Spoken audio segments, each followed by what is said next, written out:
This is our discussion about surface area in space. That is, we have surfaces, three-dimensional surfaces that are lying in space, and we want to find the surface area of them. So you can see here, we have defined a surface z equal f of xy, and that's what we see here. Of course, it goes on in different directions, but we want to know the area of the surface that lies above the region R. Now, notice here I've got the region R as a rectangle or a square. It could be irregular shape, but to make it a drawing, I needed to do that. So as you see, what we do here, this is the idea, is we take our region R and we break it, we subdivide it into infinitely small squares. And in each of those infinitely small squares, we project upward, and of course that will give us a infinitely small surface up here that we can calculate the area of. We're assuming this is infinitely small. And of course, if we can calculate the area of this one infinitely small surface, then we can add all those together and get the area of the entire surface. So that's the project. Now, of course, we're going to call the area of this infinitely small surface by the name ds. Infinitely small, the ds differential, we've seen that before.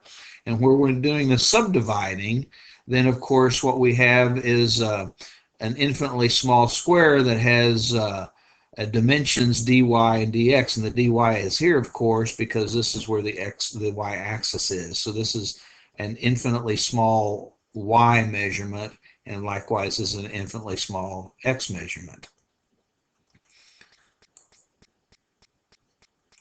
Now, if we imagine, and here's what I'm doing, I'm thinking of this infinitely small piece of the surface, and that's what we see here. And as I mentioned, I didn't mention it, but you see it over here, this tiny region on the surface is approximately a parallelogram. You know, in the terms of being infinitely small, it becomes flat because we're not really, or almost flat.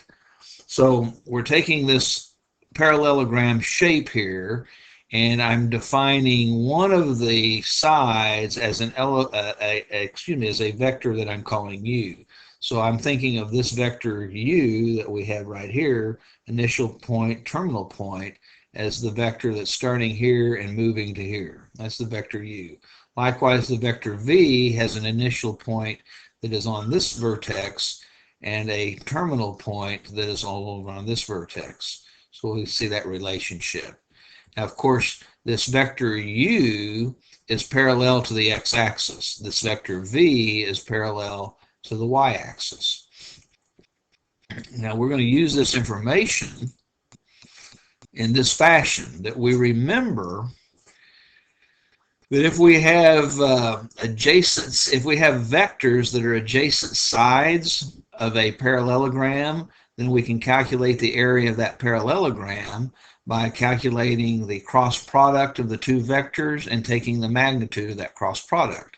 So remember, this represents this area we're calling ds, and so the area of this parallelogram, ds, is the magnitude of the cross product of the vectors u and v. Well, then let's see where that takes us. Now, don't read the blue yet. Let's look at what we've got. Now, I'm thinking of the vector v. See the vector v right here, the vector v, which is right here.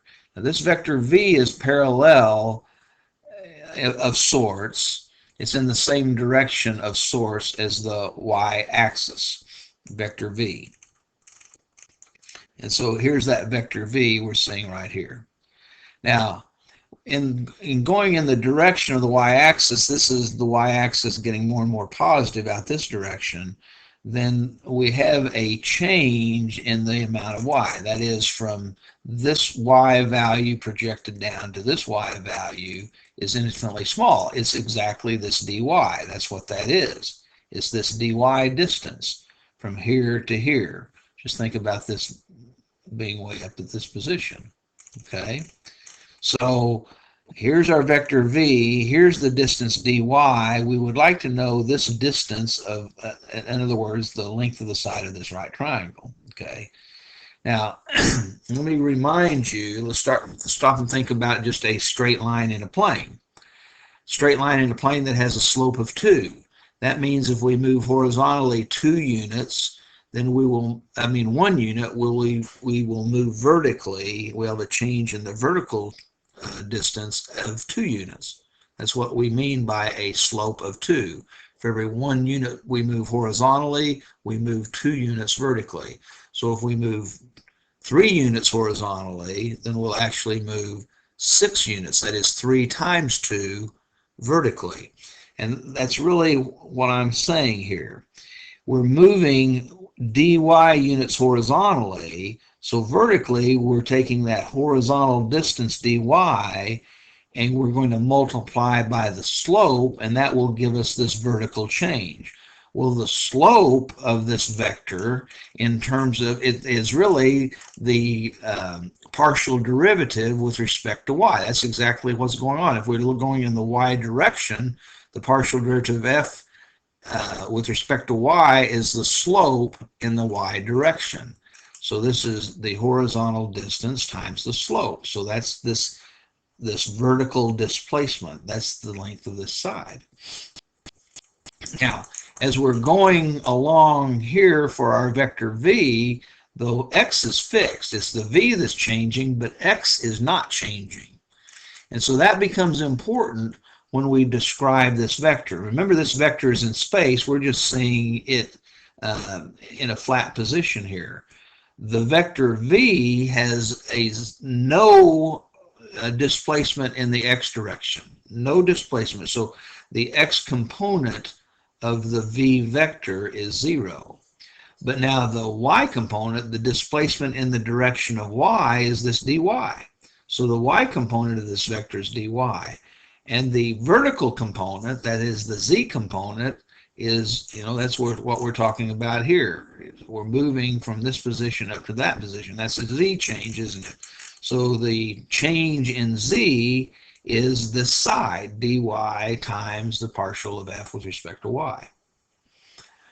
And of course, you can read that. That's really what I'm saying here, is this side. Now, when we deal with the vector u here is the vector u right there. Now, this vector is going in the x direction.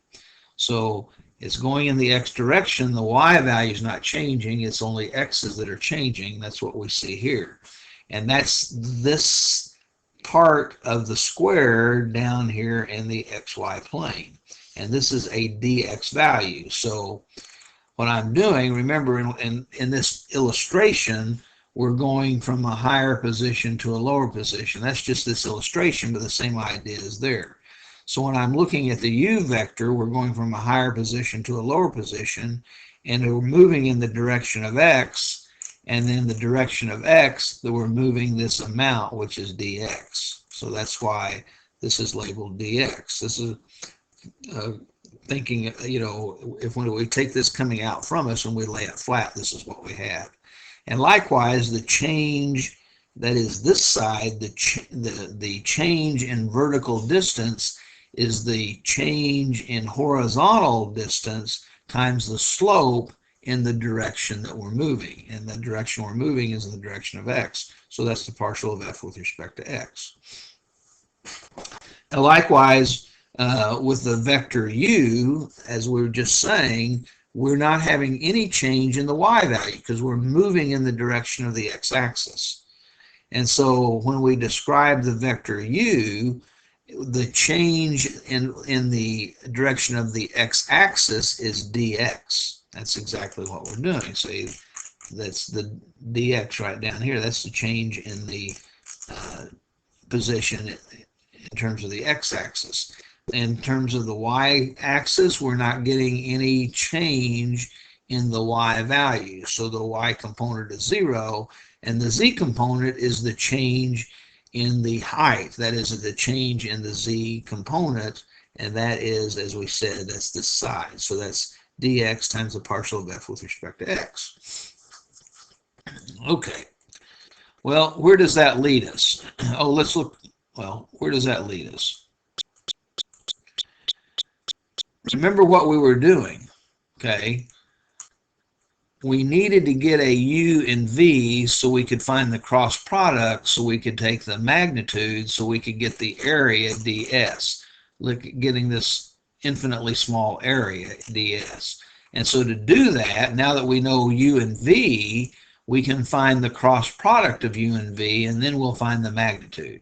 So remember how we set up cross product. We take the determinant of this vector, of this matrix, where across the top we have the I, J, and K vectors, and then we have the components of the U vector, which were what over here, dx0 and dx f partial of f with respect to x. And then, of course, here we have the components of v, and that's, of course, 0, dy, and dy partial with respect to y. Now, you can go through and determine that I've calculated this right, but remember, first we calculate the coefficient, if you will, of the I vector.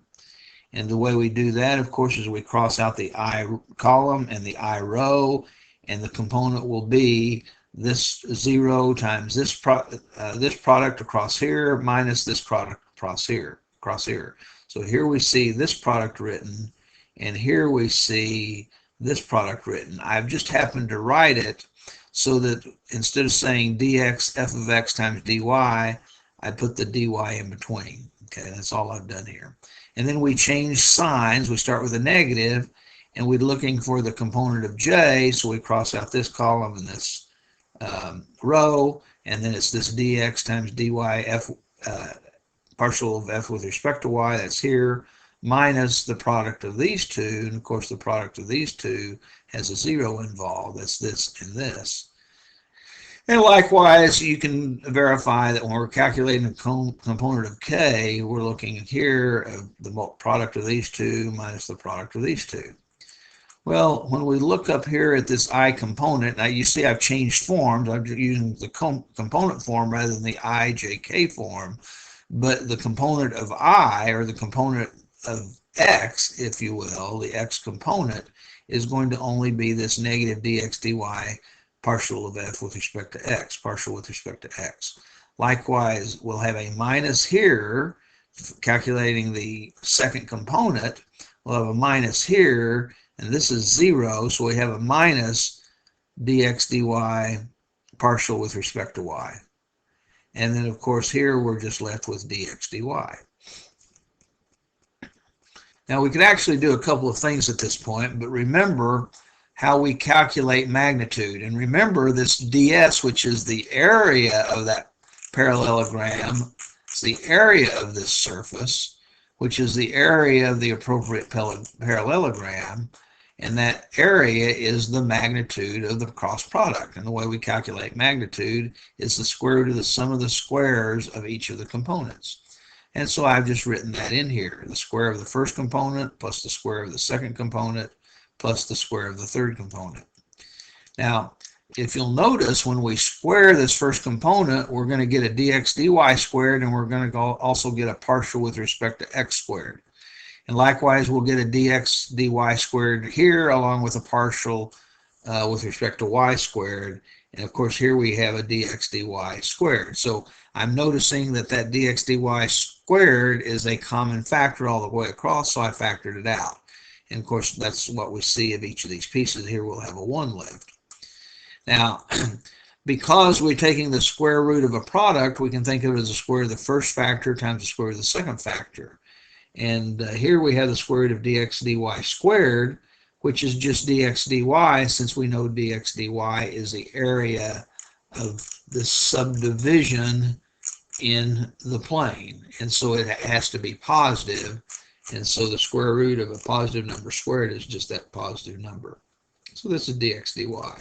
Now, when we're dealing with integrals, we're used to calling double integrals, we're used to calling that a dA, aren't we? And notice all I've done is I've turned this around where I put the 1 in front. So, remember what we were doing. This is ds. This is the area of one infinitely small part of the surface.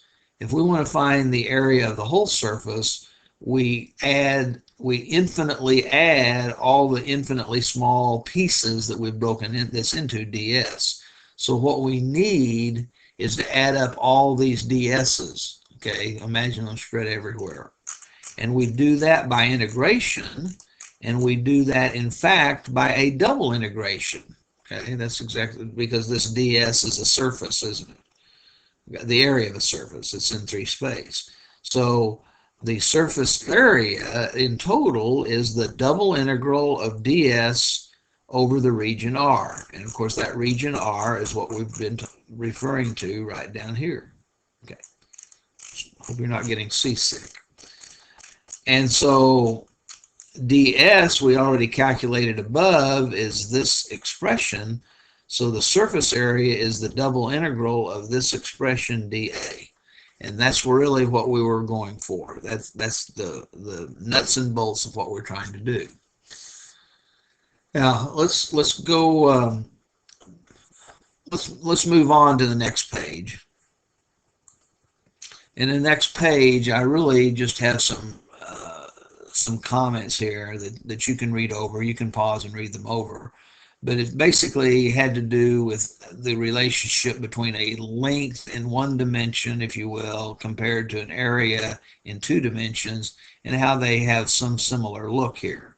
And the next was calculating an arc in 2 dimensions. We have an arc length, okay, and in 3 dimensions we can think of that function giving us a surface. So in 2 dimensions, the function gives us a line or a curve. In 3 dimensions, the function gives us a surface. And you can see there the similarity between this arc length and this surface in space. It's really what this was about. I don't know that it's that significant for us. Well, let's move to our first problem here then. We're asked to, we're told that R is the rectangular region in the xy plane bounded by the lines x equals 0, x equals 1, y equals 0, and y equals 2. Find the area of the part of the cylindrical surface that lies, well, that's stated wrong. The part of the cylindrical surface above this region. Okay, so the part of this cylindrical surface that lies above this region. And I've got a diagram of that. This cylindrical surface is a cylinder that runs along the y-axis. I mean, this would be x squared plus z squared equal 4. That would be in the xz plane, where we have a radius of 2. So we think about this circle in the xz plane, but y can be anything, so it's extended forever in each direction. So it's a cylinder, if you will, lying on its side. But the region we're interested in, the part of the surface we're interested in, is the part of the surface that lies above the region that's defined by an x equals 0, that's back here, to an x equals 1, that's right here. And also a y equals 0, that's right here, and a y equals 2, that's right here. So the region R is this rectangle that we see in here. And so the surface area we're interested in is the part of the surface, the part of that cylinder, if you will, that lies above this region. And that's what I've got shaded in. And the rest of this is just kind of to illustrate that this surface looks like this in the first, not the first quadrant, but the first, I'm at a blank for what we call that. My apologies. See, notice that we really have a circle that is projected into the x to z plane. But think of it this way, that if x is 0, this is where x is 0 back here, isn't it? If x is 0, well, in fact, look at this. I've taken this cylinder and I've solved it for z, because we're going to need to know in terms of a function z equal f of xy. So since I know that we're in the first octant, we're dealing in this first octant, the x's are either 0 or positive, the y's are either 0 or positive, and the z's are 0 or positive. Okay, and so I know z is a positive square root of 4 minus x squared. When x is 0, z is just 2, and that's this level right here. This is where z is 2. On the other hand, when x is 1, that's at this level, then z is the square root of 4 minus 1, or the square root of 3, which is about 1.7. So we're a little lower. It's coming down, isn't it? And if we were to go to where x is equal to 2, that's out here, then z is the square root of 4 minus 4, or z is 0. So we're actually in the xy plane, and that's what we're seeing is this quarter of a circle as a cross section here. But this is the part of the surface we're interested in. And this surface then is defined by z equal the square root of 4 minus x squared. Well, remember in the surface area, let's get down here for a second. In the surface area formula, we need what? We need our function f so we can find the partial derivative. Well, that's what z is equal to. So our function f of xy is the square root of 4 minus x squared. Now we need the partial of f with respect to x so we can square it. We need the partial of y with respect to x so we can square it. So we take this function and we take the partial derivative with respect to x. Well, it only have x's in it to begin with. And so when we find this partial, it's just like a normal derivative, isn't it? And you can verify that this is the result we get if we take the partial of this with respect to x. Now, on the other hand, when we take the partial of f with respect to y, we are in a little different situation because this function has no y's in it. So we think of this as constant. And so that derivative is real simple. We get a 0. Okay, so let me pause here for just a second so I can kind of screen things out so we can look at it a little at a time. Okay, so we're finding the surface area. Here's the formula.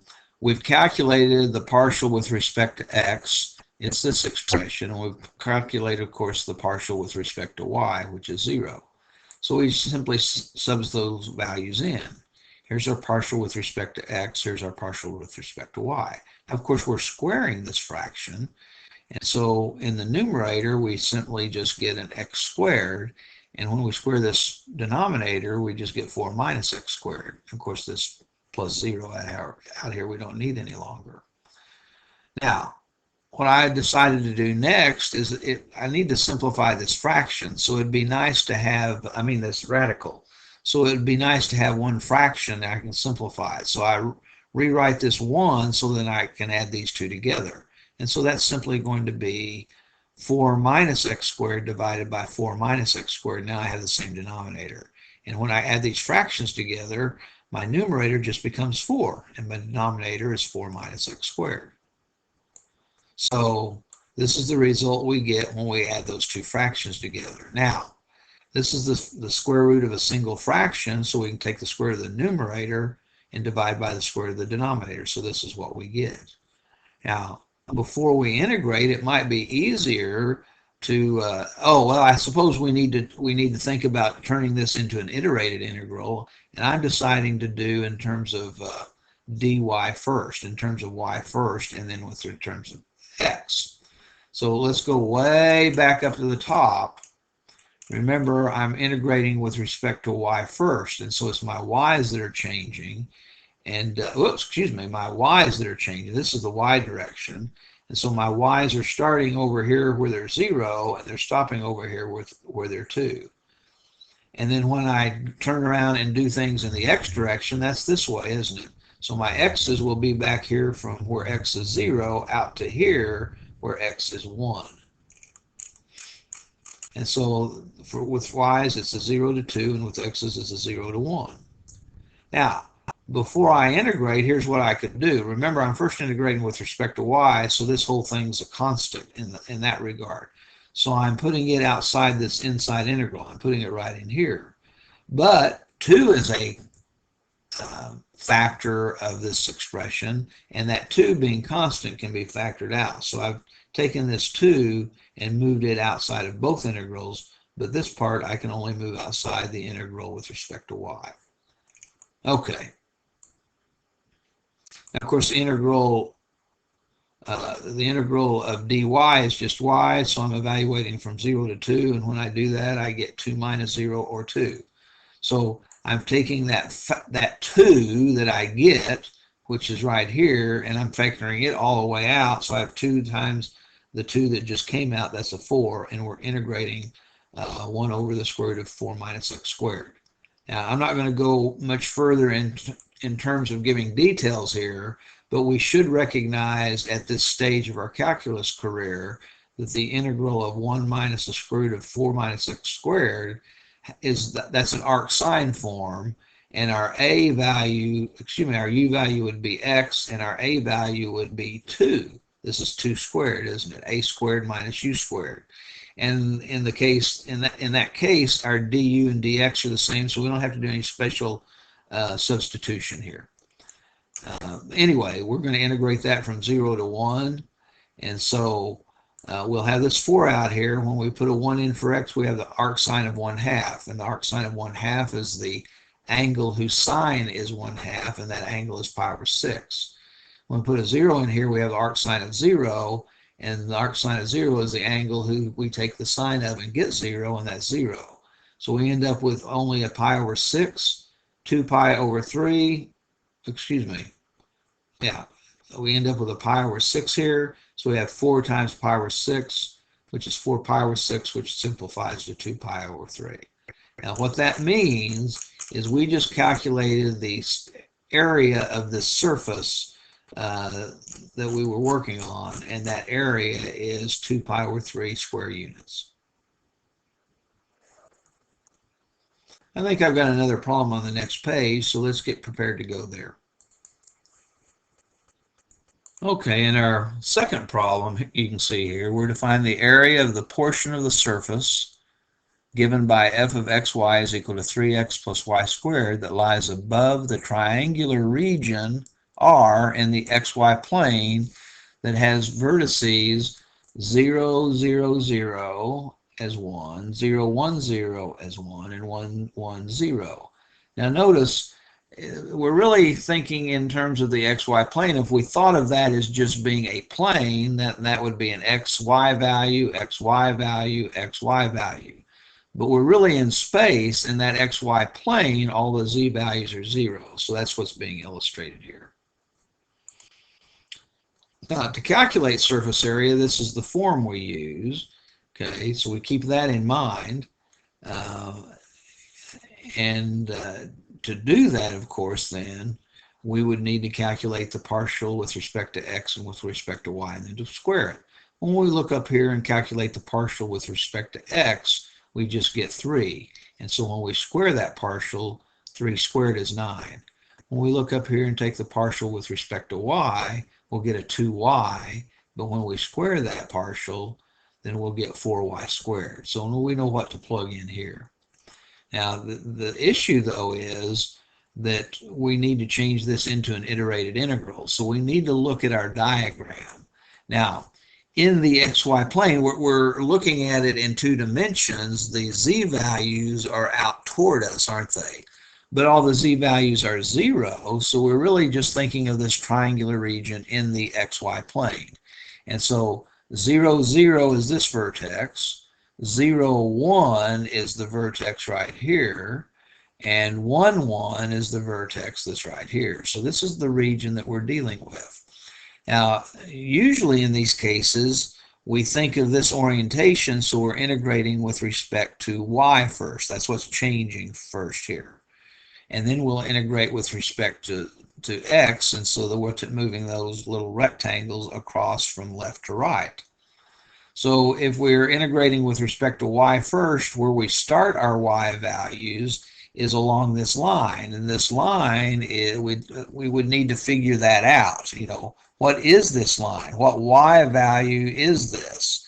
Well, if this is 0, 0 and this is 1, 1, we would not be hard pressed to figure out that this line segment is along the line y equal x. So the y value that we're starting at is an x, okay? See, we have a fixed x. Well, what y is that? It's x, same as x. And we're going to integrate from there to the y value at the top. And of course, the y value of the top is 1. And so that's what's being indicated here. We're going to integrate from x to 1. Now, after we've done that, when we integrate with respect to x, our x's are moving from a 0 value of x out to a value of 1 for x. And so that we could know ahead of time. It's only this inside integral that was a little bit difficult. But now what is it that we're integrating? Well, the square root of 1 plus 9 that we get over here plus 4y squared. 1 plus 9 is the 10. That's where that 10 came from. So it's this square root we're integrating. And then I think my next statement says, yuck, as you can see. How in the world are we going to integrate this with respect to y? Just think about the indefinite integral, and it requires trigonometric substitution to do that, which we could do, but that's a lot of work. So let's investigate integrating in a different order. Instead of dy first and then dx, instead of with respect to y first and then with respect to x, let's consider reversing that. Now that will change our limits of integration, but let's consider that. So we're going to integrate the same thing, except first with respect to x and then with respect to y. And so we need to think through, let's imagine, in fact, I think I have a diagram. This is the same region, but now we're integrating with respect to x first. So we're moving across this way, and then we'll finally take those rectangles and move vertically. But when we move this way, we're starting at an x value of 0, aren't we? So, see, along here, that's where x is 0. And we're going to go out to this x value, but this x value is the same as the y value that we're at. And so y is equal to x is this line. So we're going from this x value to this x value, which is y. So that's what our integral, and then the y's are going to be from 0 to 1. Okay, so that's what our integral is going to look like. And the significance here is that this expression only has y's in it, and we're integrating with respect to x first. So this is like a constant that we can factor all the way out. And so that's what we're doing. So our inside integral is just with respect to x only. It's just the integral of 1 with respect to x, but from 0 to y, from x equals 0 to x equals y. So when we integrate dx, we get an x. We're evaluating it from 0 to y. So this entire integral right here is this piece, okay? And when we calculate this, substitute y in first for x, minus substitute 0 in for x. So we end up with a y when we do this evaluation. Now, I'm going to put that y in front of the radical, and this is handy. First, it looked like we might have trouble, but if we use the substitution of u to be this 10 plus 4y squared, well, clearly that substitution would tell us that du has to be 8y dy. The significance is the y is what we need.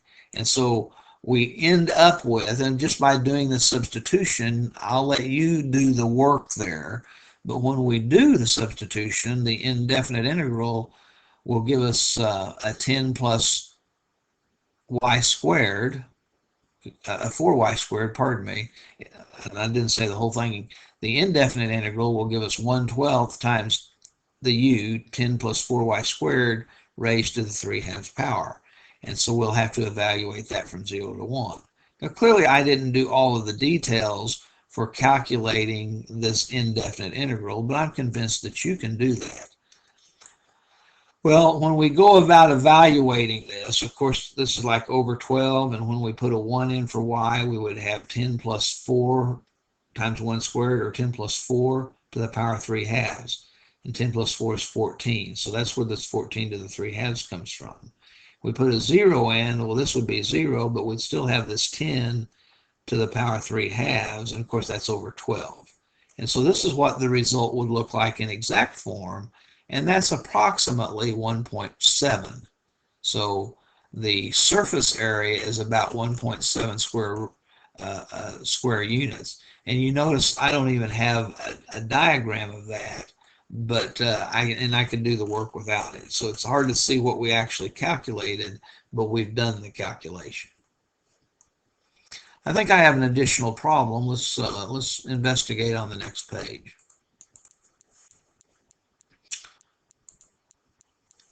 And so in this example 3, we're to find the surface area of the paraboloid given by z equal 4 minus x squared minus y squared for z greater than or equal to 0 in the first octant. Okay, in the first octant. Okay. So what does that look like? Well, this is what it looks like. A paraboloid is a three-dimensional parabola.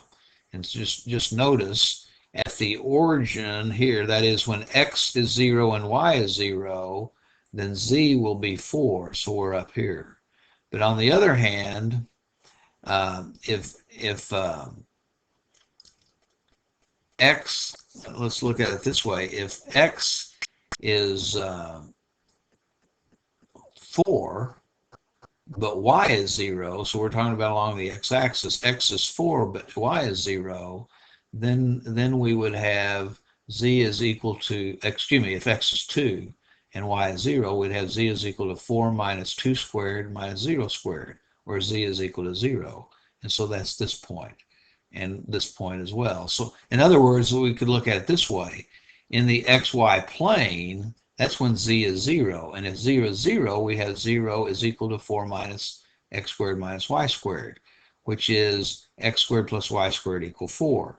So in the xy plane, when z is 0, we actually have a circle of radius 2, don't we? And so this is the part of that circle of radius 2. And so this is the cross section, if you will, of this surface. It's a surface as we intersect the xy plane. And so we want to know this surface that is in the first quadrant. We don't care about the back face, or the face over here, or the face over here. We want the surface outside of those planar pieces. Okay, that's what we're asked to calculate, find the surface area. Now, this region right here, remember, is this quarter of a circle, inside this quarter of a circle, and of course this is out here where x is 2, and this is out here where y is 2, so that's what I've shown. Now, this is the part of the circle, okay, x squared plus y squared equal 4, so our y value is the square root of 4 minus x squared, because our y's and x's are all positive, so that makes sense. So if we're going to find the surface area, then here's what we would do in this case. Okay, and I'm moving through this more rapidly than I did before, but remember we've got to find the square, what we're integrating is the square root of 1 plus the partial with respect to x squared plus the partial with respect to y squared. Well, the partial with respect to x is negative 2x, and when we square that, we get 4x squared. And the partial with respect to y is negative 2y, and when we square that, we get 4y squared. I decided to integrate with respect to y first and then with respect to x, and so my y's are needing to start at 0 and go to this edge of the circle for my last y, and that's a square root of 4 minus x squared. And then my x's will be from 0, this x value, to this x value, which is 2. So that's the way we would set up to find our surface area. Oops, what I started to say though is, how tedious would this be? This is going to be a mess. I mean, to integrate this is going to be a mess. We'd have to use trig substitution on it. Now, because our region is related to a circle, then it's worthwhile considering polar coordinates. So before we trek off and do this hard work, and it would be difficult, let's see if we can rearrange and do things in terms of polar coordinates. So now remember, our z value is 4 minus,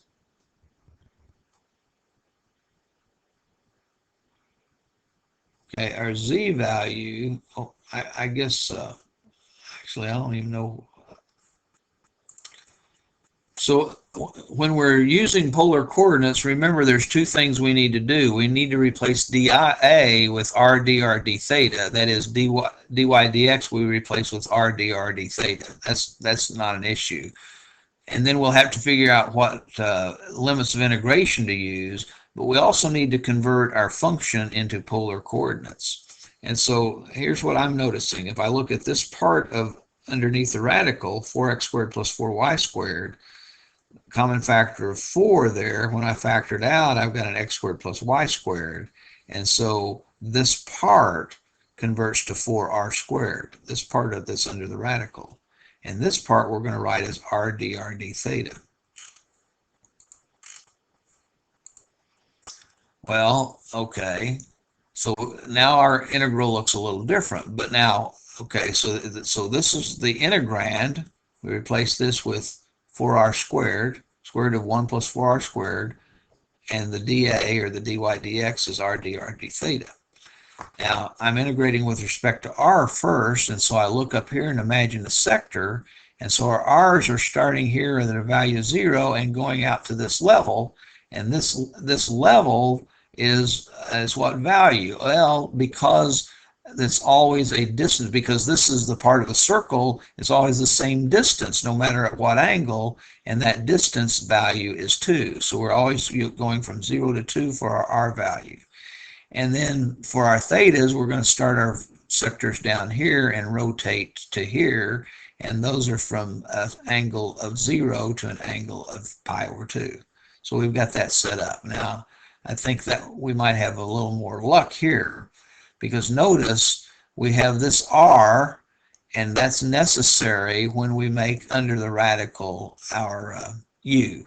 So we're going to use substitution here, where u is the 1 plus 4r squared, and du would be 8r, and the important part is we have that factor of r.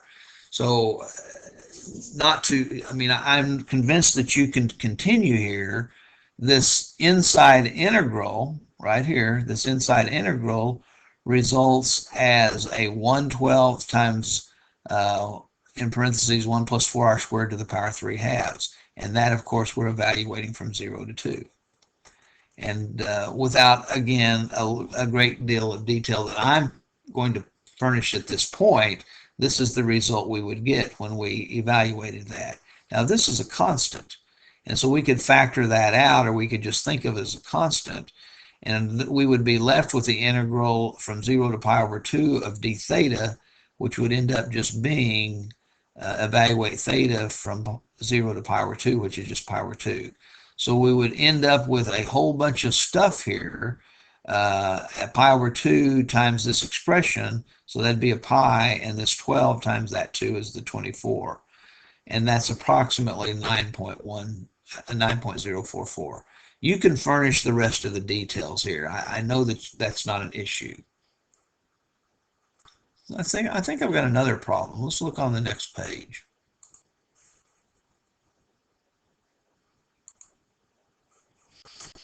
Okay, we see here we're supposed to find the surface area of the region of the intersection of the cylinder x squared plus y squared equal 9 and the plane z equal 9 minus the square root of 3 times y.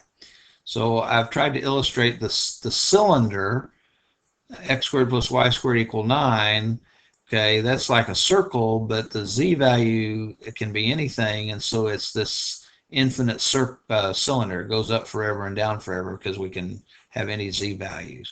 The plane, in this case, looks something like this, and just to give you an idea. So what we're trying to do is find the surface area of this spot that is where these cross, where these intersect, if you will, in that section. Now, the region that we're talking about would be this region right down here in the xy plane, and that's simply defined by this circle. That's just where z is 0. And so when z is 0 specifically, we have a circle. Remember, z can be anything, but in the xy plane, z is 0, and so this is that circle. Radius 3, centered at the origin. Well, then let's get ready to calculate surface area.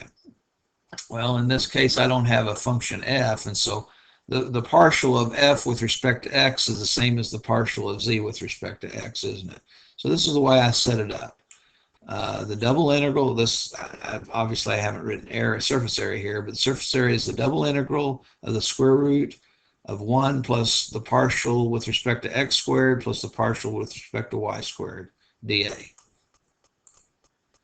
Now, in this case, remember, here's what z is. The partial with respect to x is 0. The partial with respect to y is just negative square root of 3. Actually, I should say negative square root of 3 down there, and I didn't. And so we have 0 squared and negative root 3 squared. And of course, that will simplify then as the square root of what? 1 plus 3, which is the square root of 4. So we just get a 2. This whole thing simplifies to the square root of 4, which is just 2. So that's what we're going to end up integrating. Now, we have to decide, do we want to integrate with or without polar coordinates? And the reason I say we would decide here, when our region is circular in form, then always we should think about polar coordinates. And not always the best, but we should think about it. And polar coordinates would be very easy to do here, because what are we going to do? We're going to replace this with r dr d theta, and then we're going to calculate our limitations on our r, and our r's are going to start from 0 and go out to the circle. So we're thinking of little sectors in here, and in those sectors our r's will be anything from 0 to 3. So that's our r limits of integration. And then we're going to let those little sectors start here at an angle of 0, and we're going to have the little sectors go all the way around to complete, and that will give us from 0 to 2 pi. So this is what that integral looks like. And of course, on the inside integral, we would end up with the integral, we would get r squared, we evaluate from 0 to 3, and then we would integrate further with respect to, and that would be what? That would be 9 that we get, and then we're going to integrate that 9 with respect to theta and evaluate, and we get 18 pi. Again, you can go from here pretty quickly, but that was really relatively simple. And just to point out to you, we could have done this rectangularly, and if we did it that way and we did the y values first, then integrated with respect to y, then our y's would start down here on this part of the circle, and they'd end up here on this part of the circle. And this part of the circle, the y value, look up here, see how we'd solve this for y. This part of the circle, our y's would be the negative of the square root of 9 minus x squared, and the top part of the circle, the y's would be the square root of 9 minus x squared. So, I mean, you know, that makes us pause right there. This is immediately much more of an issue than what we dealt with here. In fact, this is going to be pretty difficult. And so we made a good choice by choosing polar coordinates to do this. Now, we've discussed in class at other times that maybe we wouldn't have to let's go back here to our polar coordinates. Maybe we wouldn't need to integrate from 0 to 2 pi because of the symmetry of this region, but it's not the symmetry of the region, it's the symmetry of the surface that we would be worried about. And I'd be a little bit reluctant to try this, seeing that surface. I'm not sure that I have symmetry here, as it's the same with everything else because it's on the slant, isn't it? So let's not get carried away. Symmetry of a region is not the same as symmetry of a surface. Just be careful. Well, on the next page, I actually want to, I think it's this that I want to use Maple to, in fact I do, I want to use Maple to actually graph this, just so that we can get some experience, and it might be useful for one of our Maple projects. I'll tell you what, I'm not sure how this is going to work out, so what I've done here is that I've written out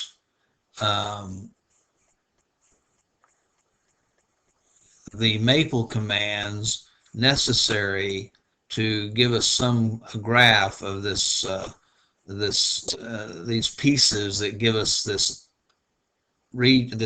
surface we're wanting to find the area of. So I've written that out here. Of course, the plane is represented here. the cylinder is represented here, and then of course the intersection of the plane and the cylinder takes a couple of pieces, and then I'm displaying all of it together. Now, I say I'm not sure how this is going to work out. I'm going to try to get on here now the actual, and I don't know if we can see that. I'm recording this and I don't know if we can see that. Here I actually have it as a Maple document. This is a PDF document, so it's fixed and I can't actually rotate this. But you see, here's the cylinder in gray and the plane in red, in blue, and the red lines are the intersection of those two pieces. And so it's what's inside this oval looking piece is that surface that we're trying to calculate the area of. And of course you could pause this and write down those pieces so that you could duplicate it if you needed to do something else. Now, the next part that I've done is I've actually just looked at that area on the slant. So this is a little different view of it, but now I'm going to pause again and I'm going to try to get where Maple is in fact active, and I don't know if that's going to work, so just bear with me, and if I'm talking to a blank screen, then cut me off. Well, I hope you can see this, and I'm not just talking to a blank screen, but here's the document live Maple, and you can see all the same commands here we've got. And so the gray is the cylinder and the blue is the plane, and these red lines are the intersection. So as I'm tilting it, you can then get a picture of what it is we're actually finding the area of. Okay, and we look down inside. Okay, that's what we're finding the area of. Let's see if I scroll down, and that's looking at it from a different perspective, but that is what we're, see, inside that red is what we're finding the area of. And of course, sometimes when we look at it, it looks like it's a circle, but because that circle is more or less being elongated, it's more like an ellipse, isn't it? That's the area the surface area we're calculating. Well, I hope this is useful, and I'll see you in class.